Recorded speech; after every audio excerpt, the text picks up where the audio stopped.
Subscribe کریں ہمارے channel کو اور بیل آئیکن کو کلک کریں تاکہ ہماری ہر نئی آنے والی ویڈیو آپ تک بآسانی پہنچ سکے۔ بسم اللہ الرحمن الرحیم۔ سیرت النبی صلی اللہ علیہ وآلہ وسلم۔ فتح مکہ کے بعد چابیاں آ گئیں تو دروازہ کھولا گیا اور آن حضرت صلی اللہ علیہ وآلہ وسلم کعبے میں داخل ہوئے۔ آپ صلی اللہ علیہ وآلہ وسلم نے اس سے پہلے حضرت عمر رضی اللہ تعالیٰ عنہ کو حکم دیا تھا کہ کعبے میں پہنچ کر وہاں بنی ہوئی تصاویر کو مٹا دیں، چنانچہ آپ صلی اللہ علیہ وآلہ وسلم کے اندر داخل ہونے سے پہلے ہی تصاویر مٹائی جا چکی تھیں، لیکن ان تصاویر میں ایک تصویر حضرت ابراہیم علیہ السلام کی بھی تھی۔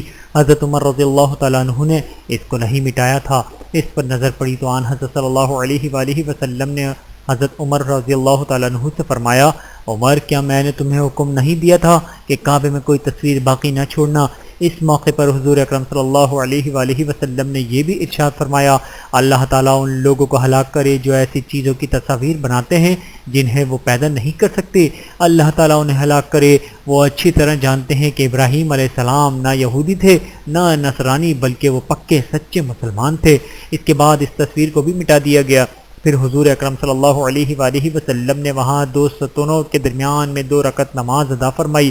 جب آپ اور آپ کے چند ساتھی کعبے کے اندر داخل ہوئے تھے، اس وقت حضرت خالد بن ولید رضی اللہ تعالیٰ عنہ پہرا دینے کے لیے دروازے پر کھڑے ہو گئے۔ وہ مزید لوگوں کو اندر داخل ہونے سے روکتے رہے۔ پھر آن حضرت صلی اللہ علیہ وآلہ وسلم باہر تشریف لائے اور مقام ابراہیم پر پہنچے۔ مقام ابراہیم اس وقت کعبے سے ملا ہوا تھا۔ آپ صلی اللہ علیہ وآلہ وسلم نے وہاں 2 رکعتیں ادا کی۔ اس کے بعد آب زمزم منگوا کر پیا اور وضو فرمایا۔ صحابہ کرام اس وقت لپک لپک کر حضور اکرم صلی اللہ علیہ وآلہ وسلم کے وضو کا پانی ہاتھوں پر لے کر اپنے چہروں پر ملنے لگے۔ مطلب یہ کہ آپ کے وضو کے پانی کو نیچے نہیں گرنے دے رہے تھے۔ مشرکین مکہ نے جب یہ حالت دیکھی تو پکار اٹھے، ہم نے آج تک ایسا منظر دیکھا نہ سنا، نہ یہ سنا کہ کوئی بادشاہ اس درجے کو پہنچا ہو۔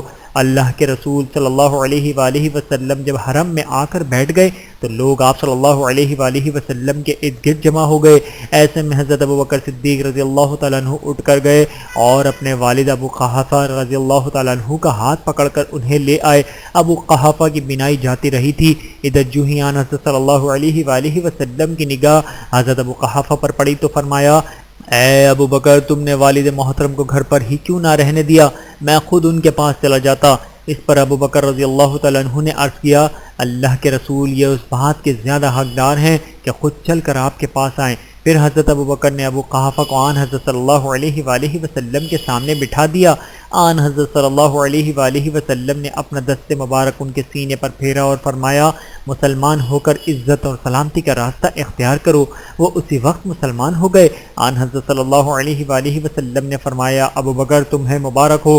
حضرت ابو بکر بولے، قسم ہے اس ذات کی جس نے آپ کو حق اور صداقت کے ساتھ ظاہر فرمایا، میرے والد ابو قحافہ کے اسلام کے مقابلے میں آپ کے چچا ابو طالب ایمان لے آتے تو میرے لیے زیادہ خوشی کی بات ہوتی۔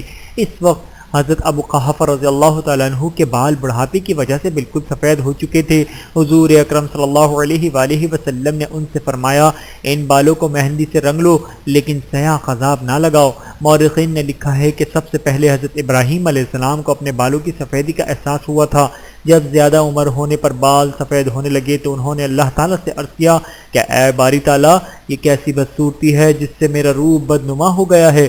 اس پر اللہ تعالیٰ نے ارشاد فرمایا، یہ چہرے کا وقار ہے، اسلام کا نور ہے۔ میری عزت کی قسم، میرے جلال کی قسم، جس نے یہ گواہی دی کہ میرے سوا کوئی معبود نہیں اور یہ کہ میری خدائی میں کوئی شریک نہیں، اور اس کے بال بڑھاپے کی وجہ سے سفید ہو گئے تو قیامت کے دن مجھے اس بات سے حیا آئے گی کہ اس کے لیے میزان عدل قائم کروں یا اس کا نامہ اعمال سامنے لاؤں یا اسے عذاب دوں۔ اس پر حضرت ابراہیم علیہ السلام نے دعا کی، اے پروردگار پھر تو اس سفیدی کو میرے لیے اور زیادہ کر دے۔ چنانچہ اس کے بعد ان کا سر برف کی طرح سفید ہو گیا تھا۔ اس سے معلوم ہوا کہ بڑھاپے کی سفیدی اور خود بڑھاپا اللہ تعالیٰ کی بہت بڑی نعمت ہے، اور مومن کے لیے عمر کی یہ منزل بھی شکر کا مقام ہے۔ حضرت ابوبکر صدیق رضی اللہ تعالیٰ عنہ کے گھرانے کو یہ فضیلت بھی حاصل ہے کہ ان کا سارا کا سارا گھرانہ ہی مسلمان ہوا، کوئی ایک فرد بھی نہیں رہا جو مسلمان نہ ہوا ہو۔ اکرمہ بن ابی جہل ان 11 افراد میں سے ایک تھے جن کے قتل کا حکم آن حضرت صلی اللہ علیہ وآلہ وسلم نے دیا تھا۔ اس حکم کی وجہ یہ تھی کہ انہوں نے اور ان کے باپ ابو جہل نے مسلمانوں کے ساتھ بہت زیادتیاں کی تھیں۔ یہ حکم سنتے ہی حضرت اکرمہ یمن کی طرف بھاگ نکلے۔ اس وقت تک ان کی بیوی حضرت ام حکیم بنت حارث مسلمان ہو چکی تھی۔ انہوں نے حضور اکرم صلی اللہ علیہ وآلہ وسلم سے حضرت اکرمہ کے لیے امان طلب کر لی اور ان کے تعاقب میں گئیں۔ حضرت اکرمہ بحری جہاز میں سوار ہو چکے تھے تاکہ کسی دوسرے ملک چلے جائیں۔ یہ بحری جہاز سے انہیں واپس لے آئیں اور ان سے کہا، میں تمہاری طرف اس شخصیت کے پاس سے آئی ہوں جو سب سے زیادہ رشتہ داریوں کا خیال کرنے والے اور سب سے بہترین انسان ہیں۔ تم اپنی جان ہلاکت میں نہ ڈالو کیونکہ میں تمہارے لیے امان حاصل کر چکی ہوں۔ اس طرح حضرت اکرمہ رضی اللہ تعالیٰ عنہ اپنی بیوی کے ساتھ آن حضرت صلی اللہ علیہ وآلہ وسلم کی خدمت میں حاضر ہوئے اور اسلام لے آئے۔ حضرت اکرمہ رضی اللہ تعالیٰ عنہ بہت بہترین مسلمان ثابت ہوئے۔ وہ بہت زبردست جنگجو بھی تھے، خوب جہاد کیا، بڑے صحابہ میں آپ کا شمار ہوا، جنگ یرموک میں رومیوں کے خلاف لڑتے ہوئے شہید ہوئے۔ اسی طرح باقی لوگوں کو بھی امان مل گئی، ان میں حضرت ہندہ بنت حارث بھی تھیں۔ آن حضرت صلی اللہ علیہ وآلہ وسلم نے ان کے قتل کا بھی حکم دیا تھا۔ یہ حضرت ابو سفیان رضی اللہ تعالیٰ عنہ کی بیوی تھیں۔ ان کے قتل کا حکم آپ نے اس بنا پر دیا تھا کہ غزوہ احد میں انہوں نے حضرت حمزہ کا مسئلہ کیا تھا، یعنی ان کے ناک کان وغیرہ کاٹے تھے، لیکن انہیں بھی معافی مل گئی اور یہ بھی مسلمان ہو گئی۔ صفوان بن امیہ کے بھی قتل کا حکم ہوا تھا، انہیں بھی معافی مل گئی اور یہ بھی مسلمان ہو گئے۔ کعب بن زبیر کو بھی معافی مل گئی، یہ اپنے اشعار میں حضرت صلی اللہ علیہ وآلہ وسلم کو برا بھلا کہتے تھے، یہ بھی مسلمان ہو گئے۔ اسی طرح وحشی نے غزوہ احد میں حضرت حمزہ کو شہید کیا تھا۔ آن حضرت صلی اللہ علیہ وآلہ وسلم نے ان کے بھی قتل کا حکم فرمایا تھا، لیکن یہ بھی مسلمان ہو گئے۔ پھر اس روز یعنی فتح مکہ کے دن حضور اکرم صلی اللہ علیہ وآلہ وسلم صفا پہاڑی پر جا بیٹھے اور لوگ گروہ در گروہ آپ کی خدمت میں حاضر ہو کر اسلام قبول کرتے رہے۔ تمام چھوٹے بڑے مرد حاضر ہوئے، عورتیں بھی آئیں، سب اپنے اسلام کا اعلان کرتے رہے۔ ایک اور صحابہ حضرت صلی اللہ علیہ وآلہ وسلم کی خدمت میں حاضر ہوئے تو آپ صلی اللہ علیہ وآلہ وسلم کے روب سے کانپنے لگے اور دہشت زدہ ہو گئے۔ حضور اکرم صلی اللہ علیہ وآلہ وسلم نے ان کی حالت دیکھ کر فرمایا، ڈرو مہیں، میں کوئی بادشاہ نہیں ہوں بلکہ میں تو قریش کی ایک ایسی عورت کا بیٹا ہوں جو معمولی کھانا کھایا کرتی تھی۔ اس وقت جن لوگوں نے اسلام قبول کیا ان میں حضرت امیر معاویہ بن ابو سفیان رضی اللہ تعالیٰ عنہ بھی تھے۔ حضرت امیر معاویہ رضی اللہ تعالیٰ عنہ کہتے ہیں کہ صلح حدیبیہ کے موقع پر ہی اسلام کی محبت میرے دل میں گھر کر چکی تھی۔ میں نے اس بات کا ذکر اپنی والدہ سے کیا تو انہوں نے کہا، خبردار، اپنے والد کے خلاف ورزی نہ کرنا۔ اس کے باوجود میں نے اسلام قبول کر لیا مگر اس کو چھپائے رہا۔ پھر کسی طرح میرے والد ابو سفیان کو پتہ چل گیا، انہوں نے ناراضی کے انداز میں مجھ سے کہا، تمہارا بھائی تم سے کہیں بہتر ہے کیونکہ وہ میرے دین پر قائم ہے۔ پھر فتح مکہ کے موقع پر میں نے اپنے دین کو ظاہر کر دیا اور حضرت صلی اللہ علیہ وآلہ وسلم سے ملاقات کی۔ آپ صلی اللہ علیہ وآلہ وسلم نے مجھے خوش آمدید کہا۔ پھر میں کاتب وحی بن گیا، یعنی قرآن کی نازل ہونے والی آیات حضور اکرم صلی اللہ علیہ وآلہ وسلم مجھ سے لکھوا دیا کرتے تھے۔ اسی روز حضرت ابو سفیان رضی اللہ تعالیٰ عنہ کی بیوی یعنی حضرت امیر معاویہ رضی اللہ تعالیٰ عنہ کی والدہ ہندہ رضی اللہ تعالیٰ عنہ بھی مسلمان ہوئیں۔ ان کے علاوہ بے شمار عورتیں اس روز اسلام لائیں اور آپ صلی اللہ علیہ وآلہ وسلم سے بیعت ہوئیں، لیکن آپ صلی اللہ علیہ وآلہ وسلم نے عورتوں سے مصافحہ نہیں فرمایا۔ حضرت عائشہ صدیقہ رضی اللہ تعالیٰ عنہ فرماتی ہیں کہ آن حضرت صلی اللہ علیہ وآلہ وسلم نے کبھی بھی کسی عورت سے مصافحہ نہیں کرا، مطلب یہ کہ عورتوں سے آپ صلی اللہ علیہ وآلہ وسلم زبانی بیعت لیا کرتے تھے۔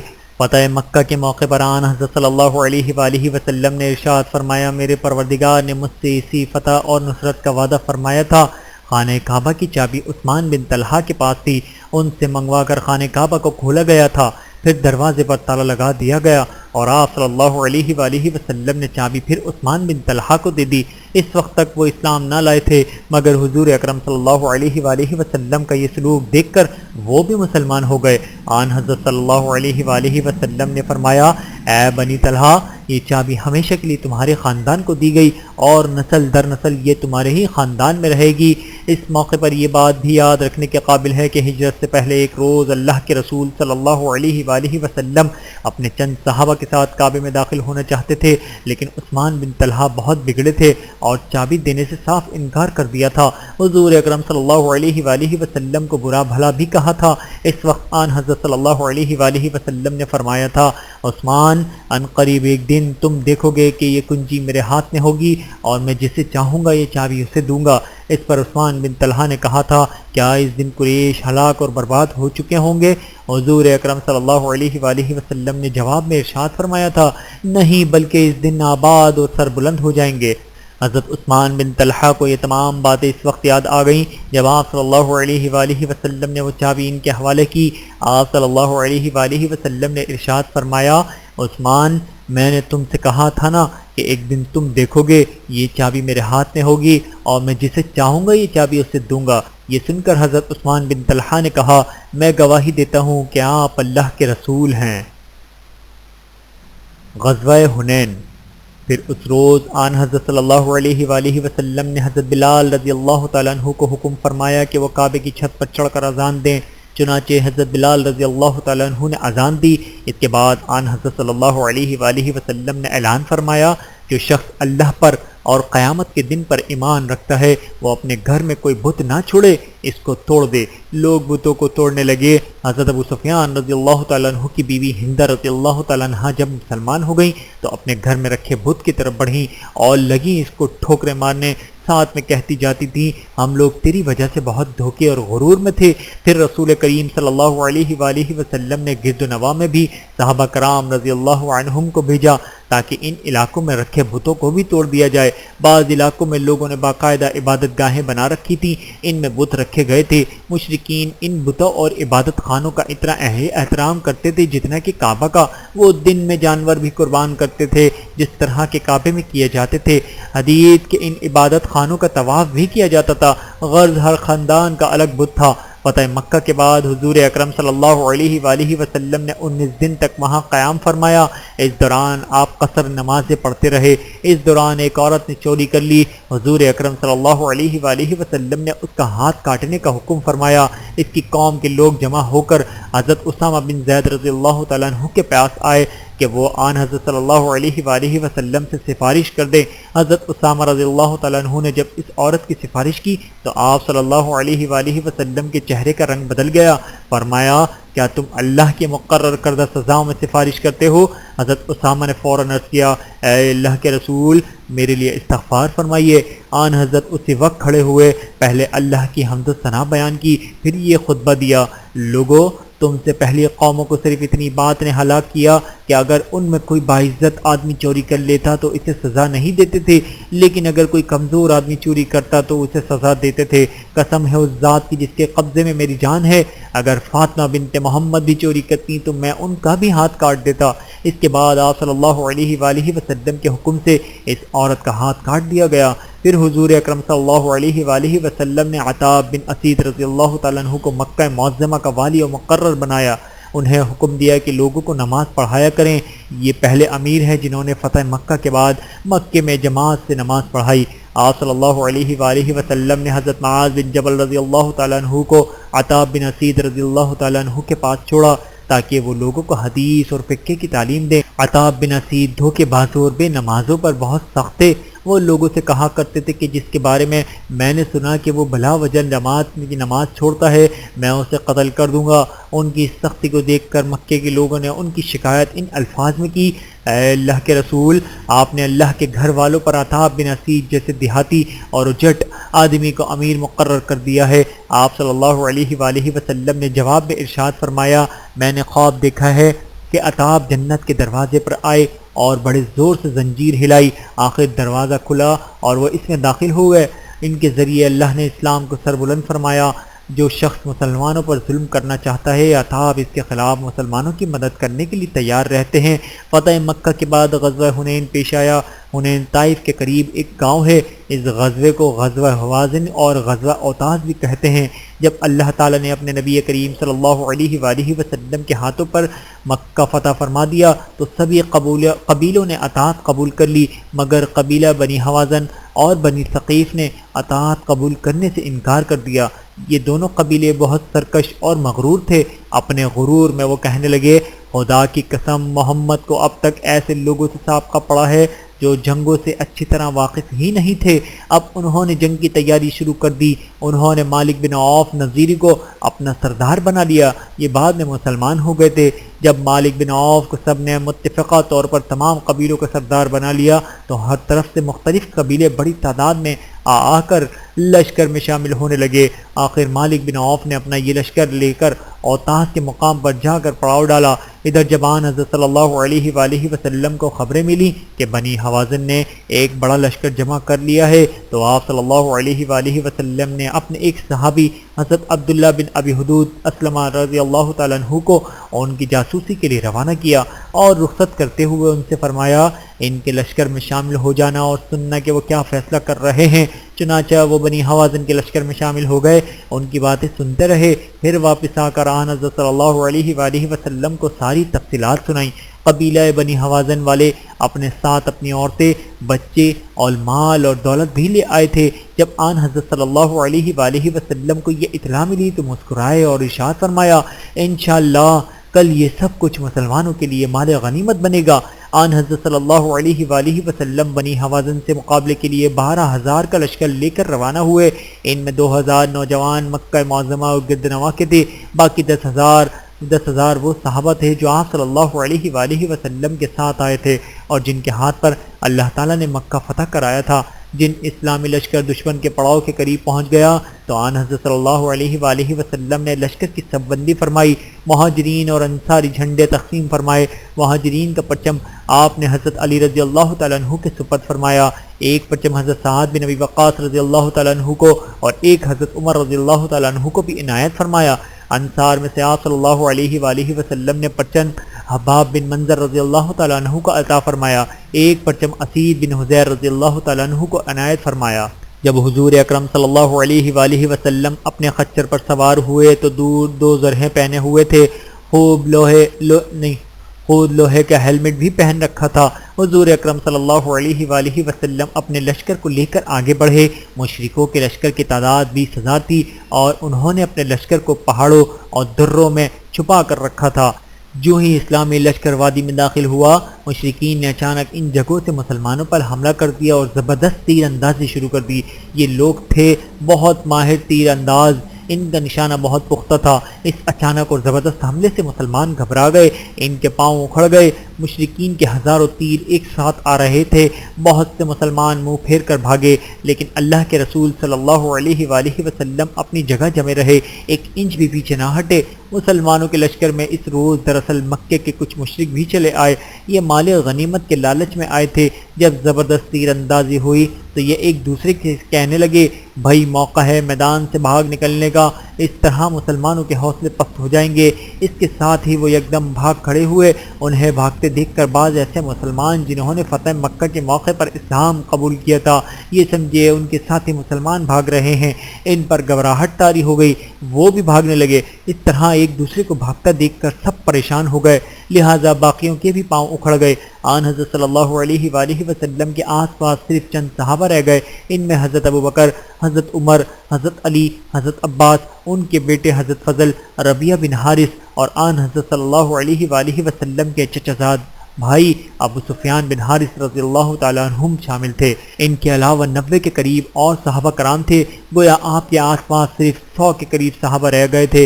حضور اکرم صلی اللہ علیہ وآلہ وسلم اس وقت فرما رہے تھے، میں اللہ کا رسول ہوں، میں محمد بن عبداللہ ہوں، میں اللہ کا بندہ اور اس کا رسول ہوں۔ اس کے ساتھ آپ صلی اللہ علیہ وآلہ وسلم نے حضرت عباس سے فرمایا، عباس لوگوں کو پکارو اور کہو، اے گروہ انصار، اے بیت رضوان والو، اے مہاجرین۔ حضرت عباس نے بلند آواز میں پکارے، مسلمانوں کو بلایا۔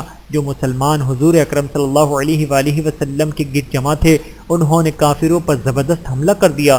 ادھر آپ صلی اللہ علیہ وآلہ وسلم نے کنکریوں کی ایک مٹھی اٹھائی اور کافروں کی طرف پھینک دی، ساتھ ہی فرمایا یہ چہرے بگڑ جائیں۔ اس وقت تک حضرت عباس اور چند دوسرے صحابہ کی آواز سن کر بھاگتے ہوئے مسلمان بھی واپس پلٹ چکے تھے اور انہوں نے جم کر لڑنا شروع کر دیا تھا۔ اس طرح جنگ ایک بار پھر شروع ہو چکی تھی۔ کنکریوں کی اس مٹھی کو اللہ تعالیٰ نے اپنی قدرت سے کافروں کی آنکھوں تک پہنچا دیا۔ یہ ان کی آنکھوں میں کیا گری کہ وہ بری طرح بدحواس ہو گئے، وہ بری طرح بھاگ نکلے۔ اس جنگ کے شروع ہونے سے پہلے لشکر کی تعداد دیکھ کر ایک صحابی نے یہ کہا تھا، اے اللہ کے رسول، آج ہماری تعداد اس قدر ہے کہ دشمن سے شکست نہیں کھا سکتے۔ آن حضرت صلی اللہ علیہ وآلہ وسلم کو یہ بات بہت ناگوار گزری تھی۔ یہ الفاظ بہت گراں محسوس ہوئے تھے کیونکہ ان میں فخر اور غرور کی بو تھی۔ اللہ تعالیٰ کے نزدیک بھی یہ جملہ ناپسندیدہ تھا، شاید اسی لیے شروع میں مسلمانوں کی شکست ہوئی تھی، لیکن پھر اللہ نے کلام فرمایا اور مسلمانوں کے قدم جم گئے۔ پھر جب مشرکوں کو شکست ہوئی تو وہ بری طرح بھاگے، تو آن حضرت صلی اللہ علیہ وآلہ وسلم نے حکم فرمایا جو مشرک ہاتھ لگے اسے قتل کر دیا جائے۔ طائف کا محاصرہ۔ ساتھ ہی حضور اکرم صلی اللہ علیہ وآلہ وسلم نے اعلان فرمایا، جس شخص نے کسی مشرک کو قتل کیا ہے اس کے ہتھیار وغیرہ اسی کے ہوں گے۔ حنین کے میدان سے شکست کھا کر بنی حوازن کے کچھ لوگ اوطاس کے مقام پر پہنچ گئے، انہوں نے وہاں ڈیرے ڈال دیے۔ آن حضرت صلی اللہ علیہ وآلہ وسلم نے حضرت ابو عامر شعرا رضی اللہ تعالیٰ عنہ کو ایک دستہ دے کر ان کی طرف روانہ فرمایا اور خود اپنے خیمے میں تشریف لے آئے۔ حضرت عائد بن عمرو رضی اللہ تعالیٰ عنہ سے روایت ہے کہ غزوہ حنین میں میری پیشانی میں ایک تیر آ کر لگا، خون بہہ کر میرے سینے پر گرنے لگا۔ نبی کریم صلی اللہ علیہ وآلہ وسلم نے اپنا دست مبارک میری پیشانی سے پیٹ تک پھیرا، خون اسی وقت بند ہو گیا اور میرے لیے دعا فرمائی۔ آپ صلی اللہ علیہ وآلہ وسلم کے ہاتھ کا نشان میری پیشانی پر باقی رہ گیا۔ حضرت خالد بن ولید رضی اللہ تعالیٰ عنہ بھی اس جنگ میں زخمی ہوئے تھے۔ آن حضرت صلی اللہ علیہ وآلہ وسلم نے اپنا لعاب دہن ان کے زخم پر لگایا۔ وہ فرماتے ہیں کہ تکلیف اسی وقت جاتی رہی۔ حنین میں مشرکوں کو شکست کے بعد بہت سے لوگ مسلمان ہو گئے۔ وہ جان گئے تھے کہ رسول اللہ صلی اللہ علیہ وآلہ وسلم کو اللہ تعالیٰ کی مدد حاصل ہے۔ پھر آپ صلی اللہ علیہ وآلہ وسلم نے حکم فرمایا تمام قیدی اور مال غنیمت ایک جگہ جمع کر دیا جائے۔ جب یہ مال اور قیدی جمع ہو گئے تو آپ صلی اللہ علیہ وآلہ وسلم نے یہ سب کچھ جعرانہ کے مقام پر بھجوا دیا۔ غزوہ طائف سے واپسی تک یہ سارا سامان وہی رہا، یعنی اس کے بعد مسلمانوں میں تقسیم ہوا۔ پھر آن حضرت صلی اللہ علیہ وآلہ وسلم کو معلوم ہوا کہ بنی حوازن اور اس کا سارا سالار مالک بن عوف شکست کھانے کے بعد طائف پہنچ گئے ہیں۔ طائف اس وقت بھی ایک بڑا شہر تھا، ان لوگوں نے وہاں ایک قلعے میں پناہ لے رکھی تھی۔ یہ اطلاع ملنے پر حضور اکرم صلی اللہ علیہ وآلہ وسلم طائف کی طرف روانہ ہوئے۔ آپ نے ہر اول دستے پہلے روانہ کیے۔ اس دستے کا سالار حضرت خالد بن ولید رضی اللہ تعالیٰ عنہ کو مقرر فرمایا۔ آخر یہ لشکر طائف پہنچ گیا اور اس قلعے کے پاس جا ٹھہرا جس میں مالک بن عوف اور اس کا بچا کچا لشکر پناہ لے چکا تھا۔ مشرکوں نے جو ہی اس لشکر کو آتے دیکھا تو انہوں نے قلعے پر سے زبردست تیر اندازی کی۔ ان تیروں سے بہت سے مسلمان زخمی ہو گئے۔ ایک تیر حضرت ابو سفیان بن حرب رضی اللہ تعالیٰ عنہ کی آنکھ میں لگا، ان کی آنکھ باہر نکل آئی۔ یہ اپنی آنکھ ہتھیلی پر رکھے آن حضرت صلی اللہ علیہ وآلہ وسلم کی خدمت میں حاضر ہوئے اور عرض کیا، اللہ کے رسول، میری یہ آنکھ اللہ کے راستے میں جاتی رہی۔ آن حضرت صلی اللہ علیہ وآلہ وسلم نے ارشاد فرمایا، اگر تم چاہو تو میں دعا کروں گا اور تمہاری یہ آنکھ واپس اپنی جگہ پر ٹھیک ہو جائے گی، اگر آنکھ نہ چاہو تو پھر بدلے میں جنت ملے گی۔ اس پر انہوں نے فرمایا، مجھے تو جنت ہی عزیز ہے، یہ کہا اور آنکھ پھینک دی۔ غزوہ طائف میں جو لوگ تیروں سے زخمی ہوئے تھے ان میں سے 12 آدمی شہادت پا گئے۔ آخر آن حضرت صلی اللہ علیہ وآلہ وسلم قلعے کے پاس سے ہٹ کر اس جگہ آ گئے جہاں اب مسجد طائف ہے۔ قلعے کا محاصرہ جاری رہا۔ حضرت خالد بن ولید لشکر سے نکل کر آگے بڑھے اور پکارے، کوئی ہے جو میرے مقابلے پر آئے؟ ان کی للکار کے جواب میں کوئی مقابلے کے لیے نہ آیا۔ قلعے کے اوپر سے عبدیہ لیل نے کہا، ہم میں سے کوئی شخص بھی قلعے سے اتر کر تمہارے پاس نہیں آئے گا، ہم قلعہ بند رہیں گے، ہمارے پاس کھانے پینے کا اتنا سامان ہے کہ ہمیں برسوں کافی ہو سکتا ہے، جب تک ہمارا غلہ ختم نہیں ہو جاتا ہم باہر نہیں آئیں گے، تم اس وقت تک ٹھہر سکتے ہو تو ٹھہرے رہو۔ محاصرے کو جب کئی دن گزر گئے تو حضرت عمر رضی اللہ تعالیٰ عنہ نے آن حضرت صلی اللہ علیہ وآلہ وسلم سے پوچھا آپ طائف والوں پر فیصلہ کن حملہ کیوں نہیں فرما رہے؟ اس کے جواب میں آن حضرت صلی اللہ علیہ وآلہ وسلم نے فرمایا ابھی مجھے طائف والوں کے خلاف کارروائی کرنے کا حکم نہیں ملا، میرا خیال ہے کہ ہم اس وقت اس شہر کو فتح نہیں کریں گے۔ آخر جب اللہ تعالیٰ کی طرف سے حکم نہ ملا تو حضور اکرم صلی اللہ علیہ وآلہ وسلم نے واپسی کا حکم فرما دیا۔ لوگوں کو فتح کے بغیر واپسی جانا اچھا نہ لگا۔ آن حضرت صلی اللہ علیہ وآلہ وسلم نے ان کی ناگواری بھانپ لی، چنانچہ فرمایا اچھا تو پھر حملے کی تیاری کرو۔ لوگوں نے فوراً حملے کی تیاری کی اور قلعے پر دھاوا بول دیا۔ ادھر سے تیر اندازی شروع ہو گئی، اس طرح بہت سے مسلمان زخمی ہو گئے۔ اس کے بعد آپ نے پھر اعلان فرمایا اب ہم انشاءاللہ روانہ ہو رہے ہیں۔ اس مرتبہ یہ اعلان سن کر لوگ خوش ہو گئے اور فرما برداری کے ساتھ کوچ کی تیاری کرنے لگے۔ یہ دیکھ کر آپ صلی اللہ علیہ وآلہ وسلم ہنس پڑے۔ آپ کو ہنسی اس بات پر آئی کہ پہلے تو لڑنے پر تیار تھے اور واپس جانا برا محسوس ہو کر رہے تھے، اب کس قدر جلد اور خوشی سے واپس جانے کے لیے تیار ہو گئے۔ دراصل اب صحابہ کرام نے جان لیا تھا کہ اللہ کے رسول کی رائے ہی بالکل درست تھی۔ واپس روانگی کے وقت آن حضرت صلی اللہ علیہ وآلہ وسلم نے ارشاد فرمایا اللہ تعالیٰ کے سوا کوئی معبود نہیں، اس کا وعدہ سچا ہے، اس نے اپنے بندے کی مدد فرمائی، اس اکیلے نے احزاب کو شکست دی۔ احزاب کا مطلب ہے وہ فوج جس میں بہت سے گروہ جمع ہوں۔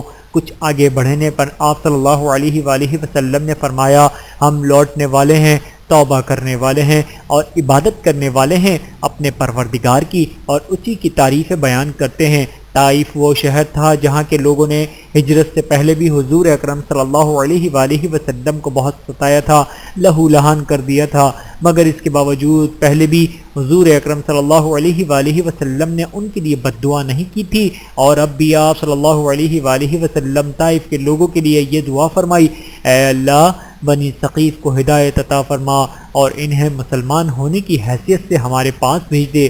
اس لڑائی میں حضرت ابوبکر صدیق کے بیٹے حضرت عبداللہ رضی اللہ تعالیٰ عنہ بھی زخمی ہوئے تھے۔ اس زخم کے اثر سے وہ چند سال بعد حضرت ابوبکر صدیق کی خلافت میں انتقال کر گئے۔ واپسی کے سفر میں جب آن حضرت صلی اللہ علیہ وآلہ وسلم جورانہ کے مقام پر پہنچنے کے لیے نشیب میں اترے تو وہاں سراقہ بن مالک ملے۔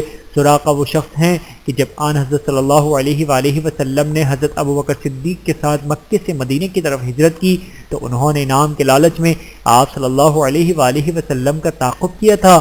نزدیک پہنچنے پر ان کے گھوڑے کے پاؤں زمین میں دھس گئے تھے، انہوں نے معافی مانگی تو گھوڑے کے پاؤں نکل آئے، یہ پھر قتل کے ارادے سے آگے بڑھے تو پھر گھوڑے کے پاؤں دھس گئے، 3 بار ایسا ہوا، آخر انہیں عقل آ گئی اور سچے دل سے معافی مانگی، پھر واپس لوٹ گئے تھے۔ اس وقت یہ مسلمان نہیں ہوئے تھے، لیکن انہوں نے آپ صلی اللہ علیہ وآلہ وسلم سے کہا تھا اے محمد میں جانتا ہوں ایک دن ساری دنیا میں آپ کا بول بالا ہوگا، آپ لوگوں کی جانوں کے مالک ہوں گے، اس لیے مجھے اپنی طرف سے ایک تحریر لکھ دیجئے تاکہ جب آپ کی حکومت کے دور میں آپ کے پاس آؤں تو آپ میرے ساتھ عزت سے پیش آئیں۔ ان کی درخواست پر آپ صلی اللہ علیہ وآلہ وسلم نے حضرت ابوبکر صدیق یا ان کے غلام حضرت عامر بن ابی فہرہ سے تحریر لکھوا کر انہیں دی تھی۔ سراقہ حضور اکرم صلی اللہ علیہ وآلہ وسلم سے ملاقات کے لیے ہی آئے تھے اور جورانہ کے مقام پر یہ ملاقات ہو گئی۔ اس مقام پر مسلمان غزوہ حنین کا مال غنیمت منتقل کر چکے تھے۔ سراقہ بن مالک اس وقت یہ پکار رہے تھے میں سراقہ بن مالک ہوں اور میرے پاس اللہ کے رسول صلی اللہ علیہ وآلہ وسلم کی تحریر موجود ہے۔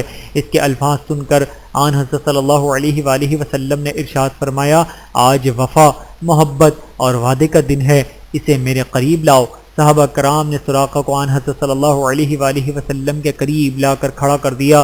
آپ ان سے بہت مہربانی سے پیش آئے، پھر آپ صلی اللہ علیہ وآلہ وسلم نے حنین کے مال غنیمت کا حساب لگوایا اور اس کو ان مسلمانوں میں تقسیم فرمایا۔ حنین میں جو قیدی ہاتھ لگے ان میں آن حضرت صلی اللہ علیہ وآلہ وسلم کے رضائی بہن شیمہ بنت حلیمہ سعدیہ بھی تھیں، یعنی آپ کی وداعہ حضرت حلیمہ سعدیہ کی بیٹی تھیں اور بچپن میں آپ کی دودھ شریک بہن تھیں۔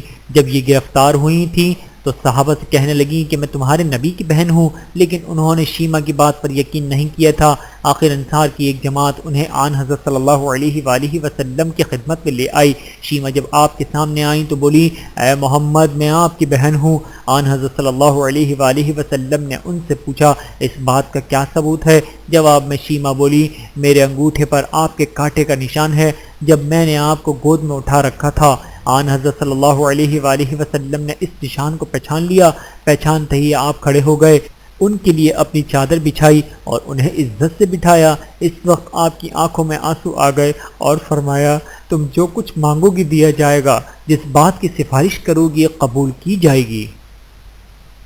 غزوہ تبوک۔ اس پر شیمہ نے اپنی قوم کے قیدیوں کو رہا کرنے کا مطالبہ کیا۔ قیدیوں کی تعداد 6000 تھی۔ آن حضرت صلی اللہ علیہ وآلہ وسلم نے یہ سب قیدی شیمہ کے حوالے کر دیے اور انہوں نے سب کو چھوڑ دیا۔ یہ حد درجے شریفانہ سلوک تھا۔ اسی طرح شیمہ اپنی قوم کے لیے بے حد بابرکت ثابت ہوئیں۔ اس کے بعد بنی حوازن کے دوسرے قیدیوں کو بھی رہائی مل گئی۔ مالک بن عوف جنگ کے میدان سے فرار ہو کر طائف چلے گئے تھے، جبکہ ان کے گھر والے قیدی بنا لیے گئے تھے۔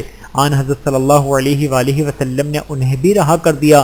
جب مالک بن عوف رضی اللہ تعالیٰ عنہ کو اپنے گھرانے کے ساتھ آن حضرت صلی اللہ علیہ وآلہ وسلم کے حسن سلوک کا پتہ چلا تو وہ بھی طائف سے نکل کر آپ صلی اللہ علیہ وآلہ وسلم کی خدمت میں حاضر ہو گئے۔ آن حضرت صلی اللہ علیہ وآلہ وسلم اس وقت جورانہ کے مقام پر تھے، انہوں نے اسلام قبول کر لیا۔ آن حضرت صلی اللہ علیہ وآلہ وسلم نے انہیں بنی حوازن کے ان لوگوں کا امیر بنا دیا جو مسلمان ہو گئے تھے۔ جورانہ سے حضور اکرم صلی اللہ علیہ وآلہ وسلم مکہ معظمہ روانہ ہونے لگے تو عمرے کا احرام باندھ دیا۔ وہاں سے روانہ ہو کر رات کے وقت مکے میں داخل ہوئے۔ آپ صلی اللہ علیہ وآلہ وسلم مسلسل لبیک یعنی تلبیہ پڑھتے رہے۔ عمرے سے فارغ ہو کر حضور اکرم صلی اللہ علیہ وآلہ وسلم 27 ذی القعدہ کو مدینہ منورہ واپس تشریف لائے۔ فتح مکہ کے بعد عرب کے تمام قبائل پر اسلام کی دھاک بیٹھ گئی اور وہ جوک در جوک اسلام قبول کرنے لگے۔ رجب 9 ہجری میں غزوہ تبوک پیش آیا۔ آن حضرت صلی اللہ علیہ وآلہ وسلم کو اپنے جاسوسوں کے ذریعے اطلاعات ملی کہ رومیوں نے شام میں بہت زبردست لشکر جمع کر دیا ہے، اور یہ کہ انہوں نے اپنے ہر اول دستوں کو بلقاء کے مقام تک پھیلا دیا ہے۔ بلقاء ایک مشہور مقام تھا۔ ان اطلاعات کی بنیاد پر آن حضرت صلی اللہ علیہ وآلہ وسلم کو تیاری کا حکم فرمایا۔ آپ صلی اللہ علیہ وآلہ وسلم صحابہ کرام رضی اللہ عنہم کو جنگ کی تیاری کا حکم فرماتے تھے تو یہ نہیں بتاتے تھے کہ کہاں جانا ہے، مطلب یہ کہ اس بات کو خفیہ رکھتے تھے۔ لیکن غزوہ تبوک کی باری میں آپ نے معاملہ راز میں نہ رکھا، اس لیے کہ رومیوں کا لشکر بہت زیادہ فاصلے پر تھا، راستے کی تکالیف کا اندازہ کیے بغیر چل پڑنا مناسب نہیں تھا۔ اس کے علاوہ وہ دشمن کی تعداد بھی بہت زیادہ تھی، اس لیے اس کے مطابق تیاری کرنے کی ضرورت تھی۔ غزوہ تبوک آن حضرت صلی اللہ علیہ وآلہ وسلم کا آخری غزوہ ہے۔ اس کے بعد آپ صلی اللہ علیہ وآلہ وسلم کسی غزوے میں تشریف نہ لے جا سکے، البتہ مہمات کے لیے صحابہ کرام رضی اللہ عنہم کو روانہ فرماتے تھے۔ سامان جنگ اور ضرورت کی دوسری چیزوں کے لیے آن حضرت صلی اللہ علیہ وآلہ وسلم نے امداد کا اعلان فرمایا۔ اس اعلان کا سنت تھا کہ صحابہ کرام نے اپنا مال اور دولت پانی کی طرح خرچ کیا۔ حضرت عثمان رضی اللہ تعالیٰ عنہ نے تو اس قدر دولت لٹائی کہ کوئی دوسرا شخص مقدار کے لحاظ سے ان کی برابری نہ کر سکا۔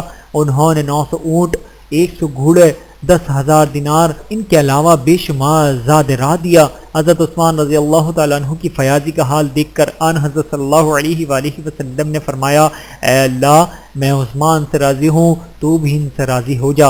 ایک روایت کے مطابق آپ صلی اللہ علیہ وآلہ وسلم کافی رات گئے تک ان کے لیے دعا فرماتے رہے۔ آپ صلی اللہ علیہ وآلہ وسلم نے ان کے لیے یہ الفاظ بھی ارشاد فرمائے، آج کے بعد عثمان کا کوئی عمل انہیں نقصان نہیں پہنچا سکتا۔ یہ الفاظ کہتے وقت آپ صلی اللہ علیہ وآلہ وسلم ان دیناروں کو الٹ پلٹ کر رہے تھے۔ حضرت عثمان رضی اللہ تعالیٰ عنہ کے علاوہ جو دوسرے مالدار صحابہ تھے انہوں نے بھی لشکر کی تیاری میں زبردست امداد دی۔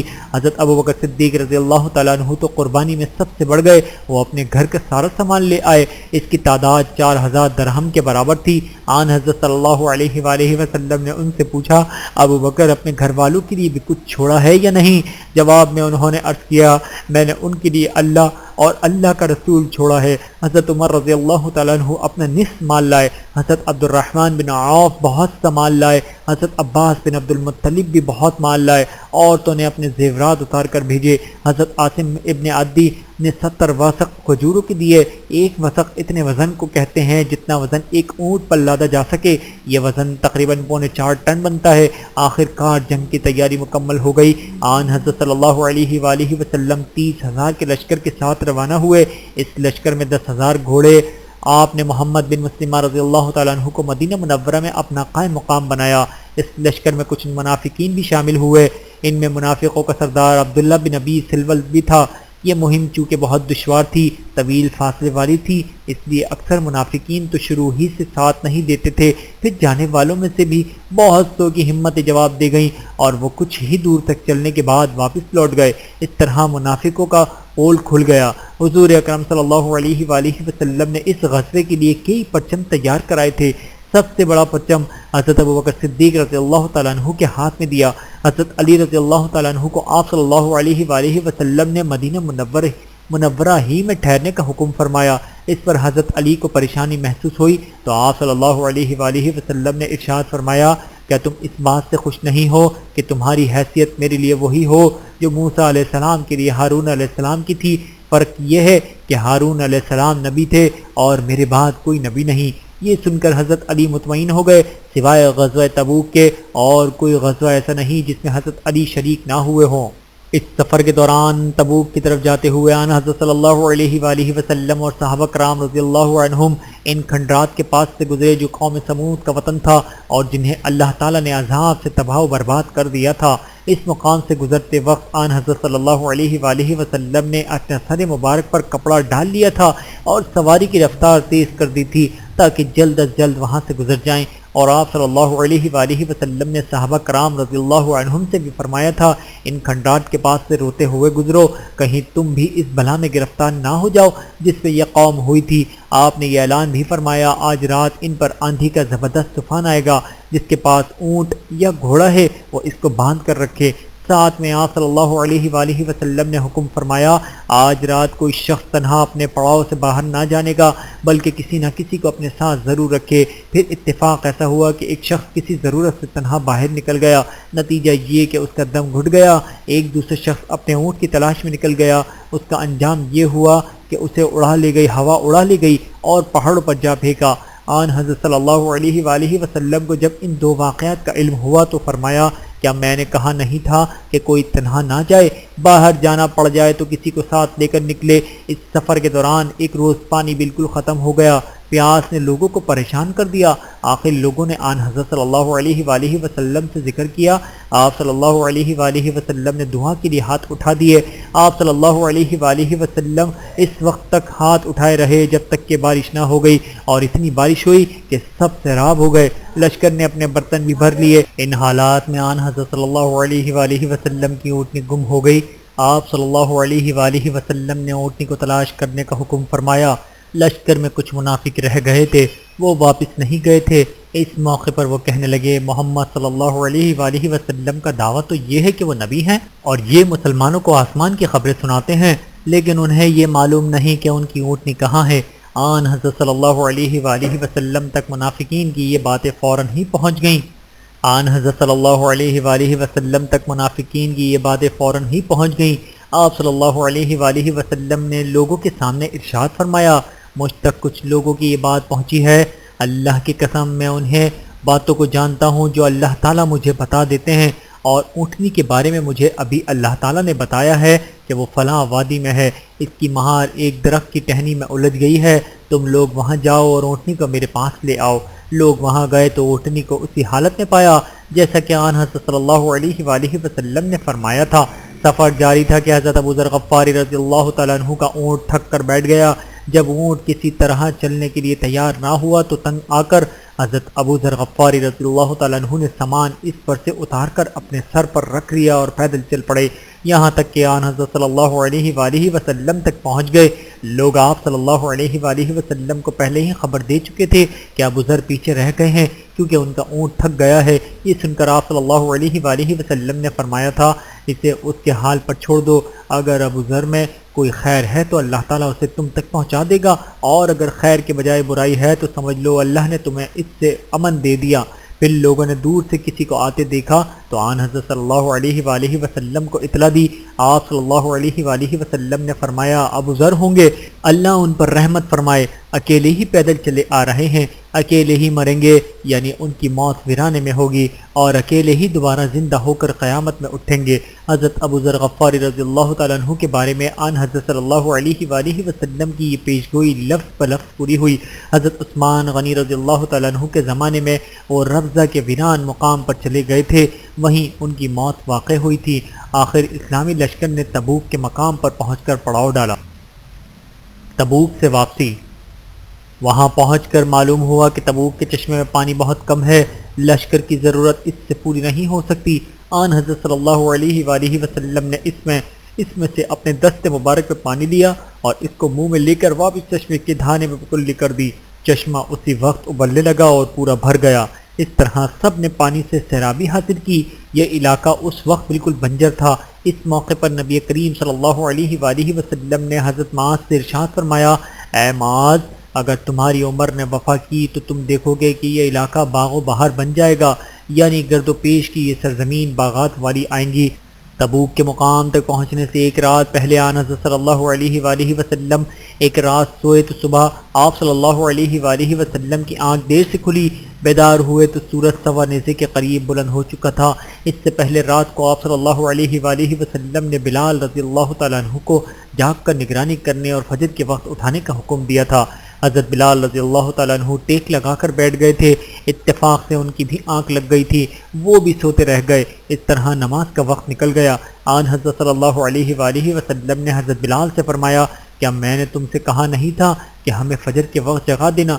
جواب میں حضرت بلال نے عرض کیا، اے اللہ کے رسول، جس چیز نے آپ کو غافل کر دیا اسی نے مجھے غافل کر دیا، یعنی مجھے بھی نیند آ گئی تھی۔ آپ صلی اللہ علیہ وآلہ وسلم نے وہاں سے پڑاؤ اٹھانے کا حکم فرمایا اور اس کے بعد فجر کی نماز ادا کی گئی، یعنی یہ قضا نماز تھی۔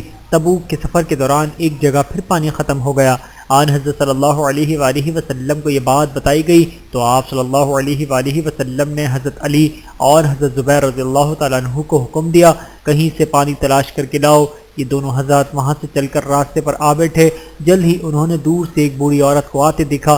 وہ اونٹ پر سوار تھی، اس نے پاؤں دونوں طرف لٹکا رکھے تھے اور مشکیزوں میں پانی بھر رکھا تھا۔ انہوں نے اس سے پانی مانگا۔ اس پر وہ بولی، میں اور میرے گھر والے تم سے زیادہ پانی کے ضرورت مند ہیں، میرے بچے یتیم ہیں۔ اس پر انہوں نے کہا، تم پانی سمیت ہمارے ساتھ رسول اللہ صلی اللہ علیہ وآلہ وسلم کے پاس چلو۔ یہ سن کر وہ بولی، کون رسول اللہ؟ وہ جادوگر جن کو بدین کہا جاتا ہے، پھر تو یہی بہتر ہے کہ میں ان کے پاس نہ جاؤں۔ اس کا جواب سن کر حضرت علی اور حضرت زبیر رضی اللہ تعالیٰ عنہ اسے زبردستی آن حضرت صلی اللہ علیہ وآلہ وسلم کے پاس لے آئے۔ حضور اکرم صلی اللہ علیہ وآلہ وسلم نے جب انہیں اس بڑھیا کو اس طرح لاتے دیکھا تو ان سے فرمایا، اسے چھوڑ دو۔ پھر اس سے ارشاد فرمایا، کیا تم ہمیں اپنے پانی کو استعمال کرنے کی اجازت دو گی؟ تمہارا پانی چوں کا تو جتنا تم لے کر آئی ہو اتنا ہی محفوظ رہے گا۔ بڑھیا بولی، ٹھیک ہے۔ اب آن حضرت صلی اللہ علیہ وآلہ وسلم نے حضرت ابو قتادہ رضی اللہ تعالیٰ عنہ سے فرمایا، ایک برتن لے آؤ۔ وہ برتن لے آئے۔ آپ صلی اللہ علیہ وآلہ وسلم نے اس عورت کا مشکیزہ کھولا اور اس برتن میں تھوڑا سا پانی لیا۔ پھر آپ صلی اللہ علیہ وآلہ وسلم نے اپنا دست مبارک اس میں ڈالا اور لوگوں سے فرمایا، میرے قریب آ جاؤ اور پانی لینا شروع کر دو۔ صحابہ کرام رضی اللہ عنہم نے دیکھا پانی اس برتن میں چشمے کی طرح ابل رہا تھا، یوں لگتا تھا کہ جسے آپ صلی اللہ علیہ وآلہ وسلم کی انگلیوں سے نکل رہا ہو۔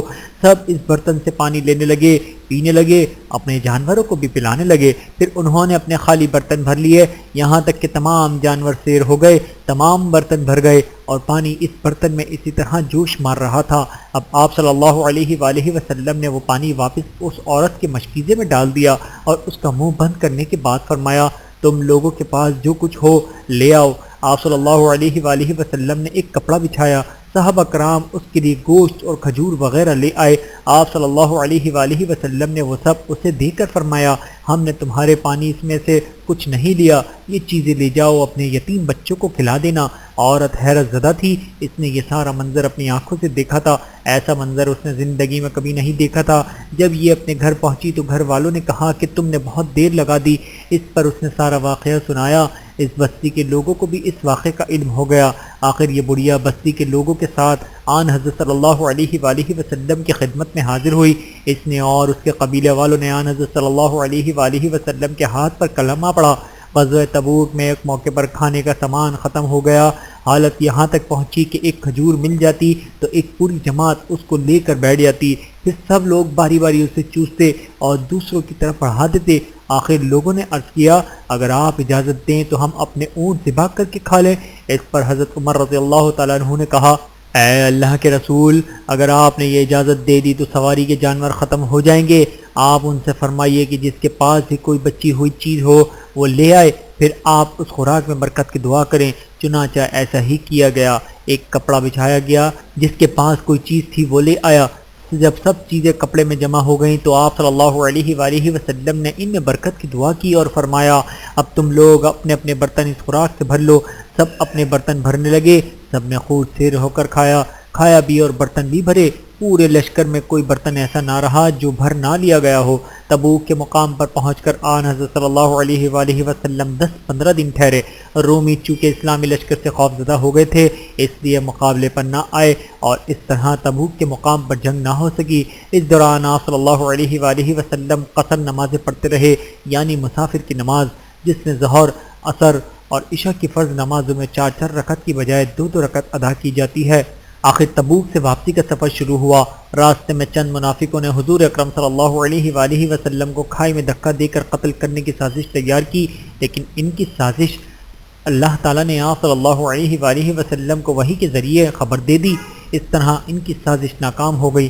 مدینہ منورہ کا سفر ابھی 1 دن کا باقی تھا اور اسلامی لشکر ذیعوان کے مقام پر پڑاؤ ڈالے ہوئے تھا کہ اللہ تعالیٰ کی طرف سے حکم نازل ہوا کہ مسجد زرار کو گرا دیں۔ یہ مسجد منافقوں نے بنائی تھی، وہ اس مسجد کو اپنی سازشوں کا مرکز بنانا چاہتے تھے۔ جس وقت حضور اکرم صلی اللہ علیہ وآلہ وسلم تبوک کے لیے روانہ ہوئے تھے اور اس مسجد کے پاس سے گزرے تھے، تب ان منافقوں نے آپ صلی اللہ علیہ وآلہ وسلم سے اس مسجد میں 2 رکعت ادا کرنے کی درخواست کی تھی۔ اس وقت آپ صلی اللہ علیہ وآلہ وسلم نے ارشاد فرمایا تھا کہ واپسی پر پڑھوں گا، لیکن واپسی پر اللہ تعالیٰ نے ان کی سازش سے باخبر کر دیا۔ چنانچہ حضور اکرم صلی اللہ علیہ وآلہ وسلم نے صحابہ کرام کو حکم دیا اس مسجد میں جاؤ اور جن لوگوں نے وہ مسجد بنائی ہے ان کی آنکھوں کے سامنے اس کو آگ لگا کر آ جاؤ۔ اس مسجد کو بنانے والے بڑے ظالم لوگ ہیں۔ چنانچہ صحابہ نے حکم کی تعمیل کی۔ مغرب اور عشاء کے درمیانی وقت میں ایسا کیا گیا۔ مسجد کو بالکل زمین بوجھ کے برابر کر دیا گیا۔ جب حضور اکرم صلی اللہ علیہ وآلہ وسلم لشکر کے ساتھ مدینہ منورہ میں داخل ہوئے تو فرمایا یہ شہر پاکیزہ اور پرسکون ہے، میرے پروردگار نے اس کو آباد کیا ہے۔ یہ شہر اپنے باشندوں کے میل کچیل کو اسی طرح نکال دیتا ہے جس طرح لوہار کی بھٹی لوہے کے میل کچیل کو دور کر کے صاف کر دیتی ہے۔ پھر احد کے پہاڑ کے لیے فرمایا یہ احد کا پہاڑ ہے، یہ پہاڑ ہم سے بہت محبت کرتا ہے اور ہم بھی اس سے محبت کرتے ہیں۔ اس سفر میں جانے سے کچھ لوگوں نے جی چرایا تھا۔ مدینہ منورہ میں داخل ہوتے ہی حضور اکرم صلی اللہ علیہ وآلہ وسلم نے حکم فرمایا جب تک میں حکم نہ دوں تم اس وقت تک ان لوگوں سے نہ بولنا، نہ ان کے ساتھ اٹھنا بیٹھنا۔ واقعہ رجی اور بئر معونہ۔ یہ حکم ملنے پر سب صحابہ کرام رضی اللہ عنہم نے ان لوگوں سے علیحدگی اختیار کر لی۔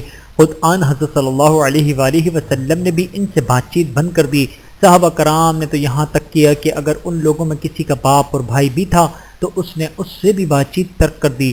جب حضور اکرم صلی اللہ علیہ وآلہ وسلم تبوک کے لیے روانہ ہوئے تھے اس وقت منافقوں کی ایک جماعت مدینہ منورہ میں ہی رہ گئی تھی۔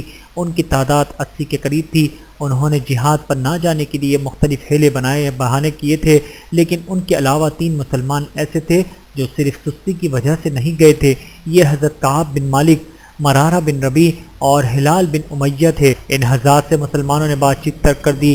جب انہوں نے آن حضرت صلی اللہ علیہ وآلہ وسلم کی خدمت میں حاضر ہو کر اپنا عذر پیش کیا تو آپ صلی اللہ علیہ وآلہ وسلم نے ان سے فرمایا تم لوگ جاؤ، اللہ تمہارے حق میں فیصلہ فرمائیں گے۔ چند دن بعد آپ صلی اللہ علیہ وآلہ وسلم نے انہیں اپنی بیویوں سے بھی الگ رہنے کا حکم فرما دیا۔ انہوں نے بیویوں کو اپنے ماں باپ کے گھر بھیج دیا۔ البتہ حضرت بلال بن امیہ رضی اللہ تعالیٰ عنہ بوڑھے تھے۔ ان کے بڑھاپے کی وجہ سے انہیں اتنی اجازت دی گئی کہ بیوی گھر میں رہ کر خدمت کر سکتی ہیں، لیکن رہیں گے الگ الگ۔ اس طرح 50 دن گزر گئے۔ سب لوگ ان 3 حضرات سے بات چیت چھوڑ چکے تھے۔ 50 دن بعد اللہ تعالیٰ نے ان کی توبہ قبول فرمائی۔ لوگوں نے انہیں مبارکباد دی۔ تینوں آن حضرت صلی اللہ علیہ وآلہ وسلم کی خدمت میں حاضر ہوئے۔ آپ صلی اللہ علیہ وآلہ وسلم نے بھی انہیں مبارکباد دی۔ ان حضرات نے اس خوشی میں اپنا بہت سا مال صدقہ کیا۔ غزوہ تبوک کے بعد آن حضرت صلی اللہ علیہ وآلہ وسلم نے کسی جنگ میں خود حصہ نہیں لیا، البتہ صحابہ کرام کو مختلف مہمات پر آپ روانہ فرماتے تھے۔ جن مہمات میں آن حضرت صلی اللہ علیہ وآلہ وسلم نے بذات خود حصہ نہیں لیا ان مہمات کو سرایا کہا جاتا ہے۔ سرایا سریہ کی جمع ہے۔ ایسے سرایا غزوہ تبوک سے پہلے بھی ہوئے اور بعد میں بھی۔ آپ صلی اللہ علیہ وآلہ وسلم نے اپنی زندگی مبارک میں 47 مرتبہ کے قریب صحابہ کرام کو سرایا کے لیے روانہ فرمایا۔ ان میں سے واقعہ رجی اور واقعہ بئر معاونت بہت دردناک اور مشہور ہیں۔ پہلا واقعہ رجی کی تفصیلات۔ قبیلہ عزل اور قبیلہ کارگا کا ایک گروہ آن حضرت صلی اللہ علیہ وآلہ وسلم کی خدمت میں حاضر ہوا۔ ان لوگوں نے کہا، اے اللہ کے رسول، ہمارے علاقے میں دین سکھانے کے لیے اپنے کچھ صحابہ کو بھیج دیجئے۔ رسول اللہ صلی اللہ علیہ وآلہ وسلم نے اپنے 6 صحابہ کو ان کے ساتھ بھیج دیا۔ ان کے نام یہ ہیں: مرثد بن ابو مرثد غنوی، خالد بن بکیر لیثی، عاصم بن ثابت بن ابو الفلاح، خبیب بن عدی، زید بن دسنہ اور عبداللہ بن طارق رضی اللہ عنہم۔ حضور اکرم صلی اللہ علیہ وآلہ وسلم نے مرثد بن ابو مرثد کو ان پر امیر مقرر فرمایا تھا۔ وہ ان لوگوں کے ساتھ روانہ ہو گئے۔ آخر یہ لوگ رجی کے مقام پر پہنچے۔ رجی حجاز کے ایک ضلع میں واقع تھا۔ یہاں پہنچ کر قبیلہ عزل اور قارہ کے لوگوں نے قبیلہ حذیل کو آواز دی۔ قبیلہ حذیل کے لوگ فوراً آ گئے، گویا سازش پہلے ہی سے تیار کر لی گئی تھی۔ یہ لوگ انہیں سازش کے تحت لائے تھے۔ قبیلہ حذیل کے لوگوں کی تعداد 100 کے قریب تھی۔ ان لوگوں نے ان صحابہ کو گھیر لیا۔ انہوں نے بھی تلواریں سونت لی۔ اس طرح جنگ شروع ہو گئی۔ اس جنگ کے نتیجے میں حضرت مرثد، خالد بن بکیر، حضرت عاصم اور عبداللہ بن طارق رضی اللہ عنہم شہید ہو گئے۔ زید بن دسنہ اور خبیب بن عدی رضی اللہ عنہم گرفتار ہو گئے۔ حضرت زید بن دسنہ رضی اللہ تعالیٰ عنہ نے غزوہ بدر میں امیہ بن خلف کو قتل کیا تھا۔ اس کے بیٹے صفوان نے اپنے باپ کے قتل کا بدلہ لینے کے لیے انہیں ان لوگوں سے خرید لیا اور قتل کروا دیا۔ رہ گئے خبیب بن عدی رضی اللہ تعالیٰ عنہ۔ انہیں مکے سے باہر تنعیم کے مقام پر لایا گیا تاکہ انہیں پھانسی پر لٹکا دیں۔ اس وقت حضرت خبیب بن عدی نے ان سے فرمایا، مناسب سمجھو تو قتل کرنے سے پہلے مجھے 2 رکعت نماز ادا کر لینے دو۔ انہوں نے اجازت دے دی۔ حضرت خبیب رضی اللہ تعالیٰ عنہ نے 2 رکعت بہت اچھی طرح اطمینان اور سکون سے پڑھی۔ پھر ان لوگوں سے فرمایا، میرا جی چاہتا ہے یہ 2 رکعت زیادہ لمبی پڑھوں، لیکن تم خیال کرتے کہ میں موت کے خوف سے نماز لمبی کر رہا ہوں۔ تاریخ اسلام میں قتل سے پہلے 2 رکعت نماز سب سے پہلے حضرت خبیب بن عدی نے ہی ادا کی۔ اس کے بعد آپ کو پھانسی کے تختے پر کھڑا کیا گیا اور اچھی طرح باندھا گیا۔ اس وقت انہوں نے فرمایا، اے اللہ، میں نے تیرے رسول کا پیغام پہنچا دیا، پس تو بھی رسول اللہ صلی اللہ علیہ وآلہ وسلم کو اس بات کی خبر پہنچا دے کہ ان لوگوں نے میرے ساتھ کیا کیا ہے۔ اس کے بعد یہ دعا پڑھی، اے اللہ، ان کفار کو گن لے اور انہیں الگ الگ کر کے قتل کر اور ان میں سے ایک ایک کو بھی نہ چھوڑ۔ اس کے بعد کفار نے انہیں شہید کر دیا۔ قریش مکہ کی ایک عورت سلافہ کے 2 بیٹے حضرت عاصم کے ہاتھوں قتل ہوئے تھے۔ اس نے منت مانی تھی کہ کوئی مجھے عاصم رضی اللہ تعالیٰ عنہ کا سر لا کر دے گا تو میں اس کی کھوپڑی میں شراب ڈال کر پیوں گی۔ حضرت عاصم رضی اللہ تعالیٰ عنہ کو اس کی اس منت کا پتہ تھا، چنانچہ شہید ہونے سے پہلے انہوں نے دعا کی تھی کہ اے اللہ، میری لاش ان کے ہاتھ نہ لگے۔ چنانچہ جب انہیں شہید کر دیا گیا اور وہ لوگ لاش کو اٹھانے کے لیے بڑھے تو ان پر شہد کی مکھیوں نے حملہ کر دیا۔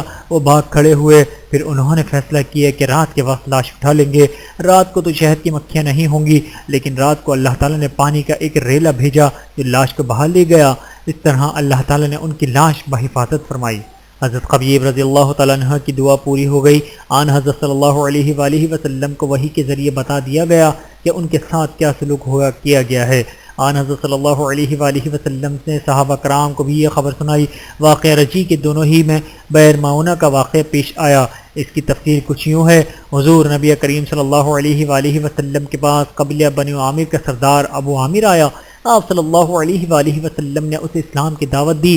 اسلام قبول کرنے کے بجائے اس نے کہا، میں سمجھتا ہوں کہ آپ پیغام نہایت شریفانہ اور اچھا ہے، بہتر یہ ہے کہ آپ اپنے کچھ صحابہ کو نجد والوں کی طرف بھیج دیں، وہاں قبیلہ بنی عامر اور بنی سلیم آباد ہے، اور وہ وہاں دین کی دعوت دیں۔ مجھے امید ہے کہ نجد کے لوگ آپ کی دعوت کو قبول کریں گے۔ اس پر آن حضرت صلی اللہ علیہ وآلہ وسلم نے فرمایا، مجھے نجد والوں کی طرف سے اندیشہ ہے، کہیں وہ میرے صحابہ کو نقصان نہ پہنچائیں۔ یہ بات آپ صلی اللہ علیہ وآلہ وسلم نے اس لیے فرمائی کہ ابو عامر کا چچا عامر بن طفیل اسلام کا بدترین دشمن تھا اور وہاں کے لوگ بھی سخت مخالف تھے۔ آپ کی بات سن کر ابو عامر نے کہا، آپ کے صحابہ میری پناہ میں ہوں گے، میری ذمہ داری میں ہوں گے۔ آپ صلی اللہ علیہ وآلہ وسلم نے اس سے وعدہ کر لیا۔ وعدہ لے کر ابو عامر چلا گیا۔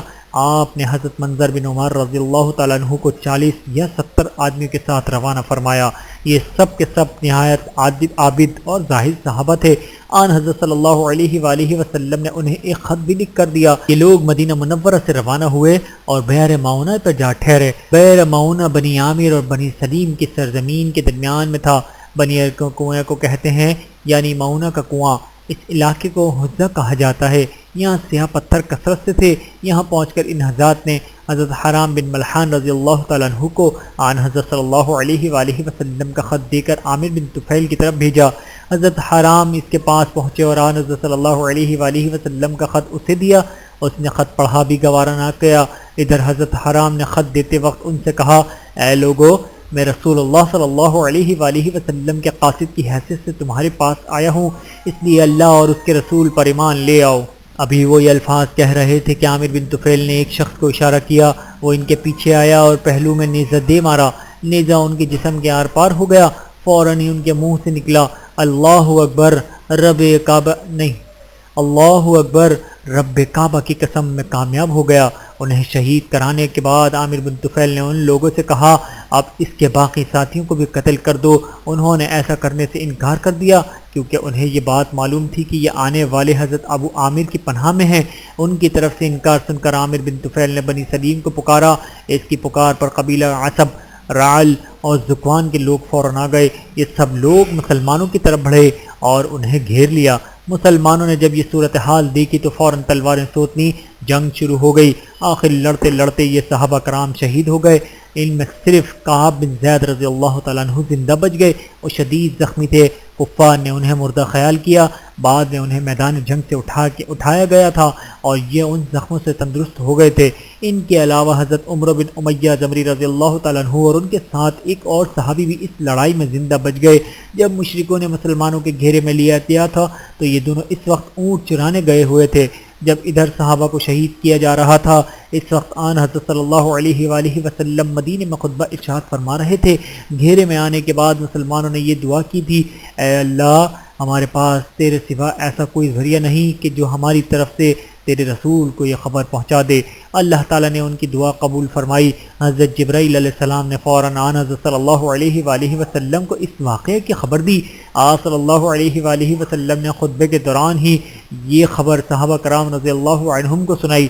تمہارے بھائی مشرکوں سے دوچار ہو گئے، مشرکوں نے انہیں شہید کر دیا۔ ادھر عمر بن امیہ زمری رضی اللہ تعالیٰ عنہ اور ان کے ساتھی اونٹ چرانے گئے ہوئے تھے۔ ان دونوں نے پڑاؤ کی طرف مردار خور پرندوں کو منڈلاتے دیکھا تو پریشان ہو گئے، سمجھ گئے کہ خاص واقعہ پیش آ گیا ہے، چنانچہ یہ فوراً اپنے ساتھیوں کی طرف روانہ ہوئے۔ اس وقت تک صحابہ کرام کے قاتل وہیں موجود تھے۔ فرمانرواؤں کو دعوتی خطوط۔ یہ ہولناک منظر دیکھ کر حضرت عمر بن امیہ رضی اللہ تعالیٰ عنہ کے ساتھی نے پوچھا، اب کیا رائے ہے؟ حضرت عمر بن امیہ رضی اللہ تعالیٰ عنہ بولے، میری رائے یہ ہے کہ ہم رسول اللہ صلی اللہ علیہ وآلہ وسلم کے پاس چلے جائیں اور اس سانحے کی خبر دیں۔ اس پر ان کے ساتھی نے فرمایا، مگر جس جگہ منظر بن عمر رضی اللہ تعالیٰ عنہ جیسا آدمی شہید ہو چکا ہے، میں وہاں سے اپنی جان بچا کر نہیں جاؤں گا۔ اچھی بات ہے، میں بھی تیار ہوں۔ اب دونوں نے تلواریں سونت لیں، دشمن کو للکارا اور ان سے جنگ شروع کر دی۔ آخرکار حضرت عمر بن امیہ رضی اللہ تعالیٰ عنہ گرفتار ہو گئے، جبکہ ان کے ساتھی صحابی شہید ہو گئے۔ عامر بن طفیل کی ماں نے ایک غلام آزاد کرنے کی منت مانگ رکھی تھی۔ اس نے اپنی ماں کی منت پوری کرنے کی خاطر عمر بن امیہ رضی اللہ تعالیٰ عنہ کو آزاد کر دیا۔ یہ آن حضرت صلی اللہ علیہ وآلہ وسلم کی خدمت میں حاضر ہوئے اور سارا واقعہ سنایا۔ آپ صلی اللہ علیہ وآلہ وسلم کو بہت رنج ہوا، سارے صحابہ غمگین ہو گئے۔ اس کے بعد عام حضرت صلی اللہ علیہ وآلہ وسلم نے عامر بن طفیل کے لیے بد دعا کی۔ اس بد دعا کے نتیجے میں وہ طاعون کے مرض میں مبتلا ہو کر ہلاک ہو گیا۔ بئر معونہ کی لڑائی کی ایک خاص بات یہ ہے کہ ان شہید ہونے والے صحابہ میں حضرت عامر بن فہرہ رضی اللہ تعالیٰ عنہ بھی تھے۔ جب یہ شہید ہوئے تو اللہ تعالیٰ نے ان کی لاش کو اوپر اٹھا لیا، ان کی لاش پھر زمین پر اتار دی گئی انہیں قتل ہونے والوں میں تلاش کیا گیا لیکن ان کی لاش نہ ملی۔ یہ بات سن کر آن حضرت صلی اللہ علیہ وآلہ وسلم نے فرمایا عامر بن فہرہ کی لاش کو فرشتوں نے دفن کیا ہے۔ آن حضرت صلی اللہ علیہ وآلہ وسلم کو اس واقعے سے اتنا صدمہ ہوا تھا کہ مسلسل 1 ماہ تک صبح کی نماز میں دعائے قنوت نازلہ پڑھتے رہے اور بغیر معونہ پر شہید کیے جانے والے صحابہ کے قاتلوں کے حق میں بد دعا کرتے رہے۔ اسی طرح آن حضرت صلی اللہ علیہ وآلہ وسلم واقع رجی کے قاتلوں کے حق میں بھی بد دعا فرماتے رہے۔ غزوہ تبوک کے بعد سرایا بھیجے جانے کا سلسلہ جاری رہا۔ اس دوران آن حضرت صلی اللہ علیہ وآلہ وسلم کی خدمت میں ہر طرف سے وفد آنے لگے، یعنی لوگ وفد کی شکل میں آ کر اسلام قبول کرنے لگے۔ ایک روز بنی حنیفہ کا وفد آیا، اس میں مسلمہ کذاب بھی تھا۔ ان لوگوں نے اس شخص کو کپڑوں سے ڈھانپ رکھا تھا۔ اس وقت آن حضرت صلی اللہ علیہ وآلہ وسلم صحابہ کرام رضی اللہ عنہم کے درمیان تشریف فرما تھے اور آپ صلی اللہ علیہ وآلہ وسلم کے ہاتھ میں کھجور کی ٹہنی تھی۔ ٹہنی کے سرے پر کچھ پتے بھی تھے۔ مسلمہ نے آپ کے نزدیک آ کر کہا آپ مجھے اپنی نبوت میں شریک کر لیجئے۔ آن حضرت صلی اللہ علیہ وآلہ وسلم نے اس کی اس بےہودہ بات کے جواب میں ارشاد فرمایا اگر تو مجھ سے یہ ٹہنی مانگے تو میں تو تجھے یہ بھی نہیں دے سکتا۔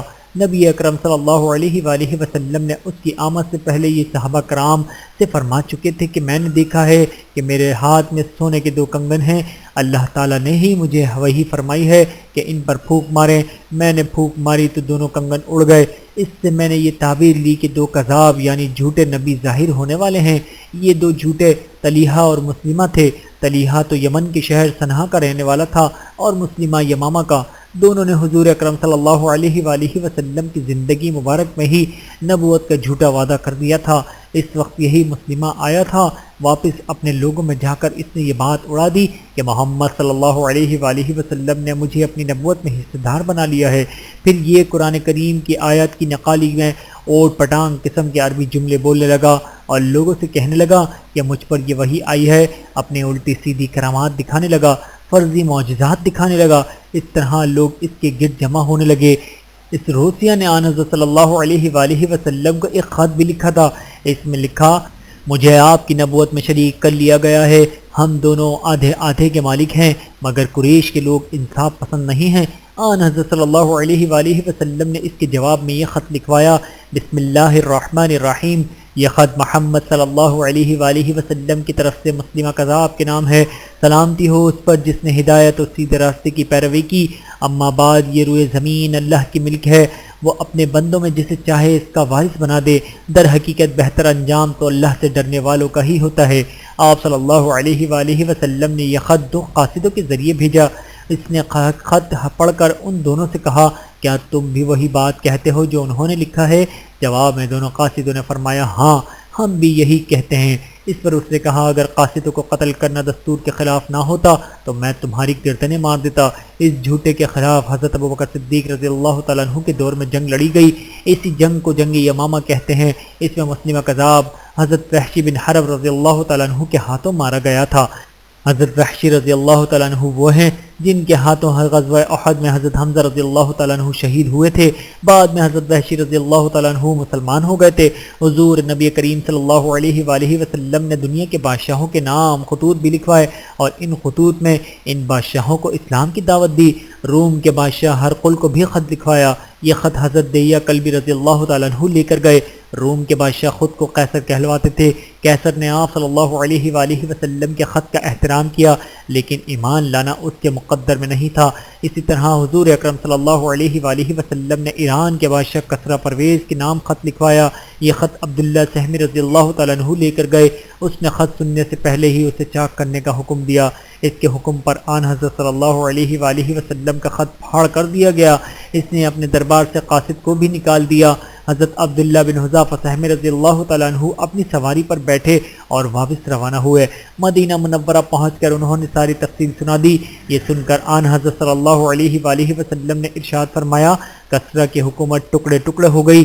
ادھر کسریٰ پرویز نے اپنے یمن کے حاکم کو لکھا مجھے معلوم ہوا ہے کہ قریش کے ایک شخص نے نبوت کا دعویٰ کیا ہے، تم فوراً اسے گرفتار کر کے میرے پاس بھیج دو۔ یمن کے گورنر بازان نے 2 آدمی بھیج دیے۔ دونوں مدینہ پہنچ کر آن حضرت صلی اللہ علیہ وآلہ وسلم کی خدمت میں حاضر ہوئے۔ ان کی داڑیاں منڈی ہوئیں اور مونچھیں بڑی ہوئی تھیں۔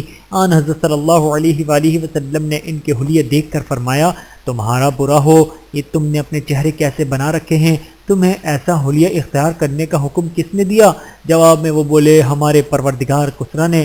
آن حضرت صلی اللہ علیہ وآلہ وسلم یہ سن کر ارشاد فرمایا مگر میرے پروردگار نے مجھے داڑھی بڑھانے اور مونچھیں کتروانے کا حکم دیا ہے۔